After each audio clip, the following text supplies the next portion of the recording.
কোরআন মাজিদে দুইজন নারীর কথা আল্লাহ উল্লেখ করেছেন। এরা এত আদর্শবান মহিলা ছিলেন যাদের কথা আল্লাহ উল্লেখ করেছেন। আর একজন যোগ্য বাপ, যোগ্য পিতার কথা উল্লেখ করেছেন।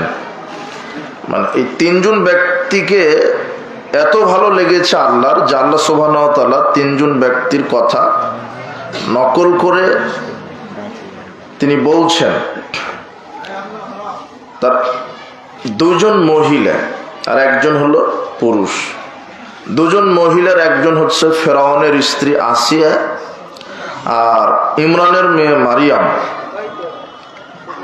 আর একজন পুরুষ হচ্ছেন লোকমান আলাইহিস সালাম।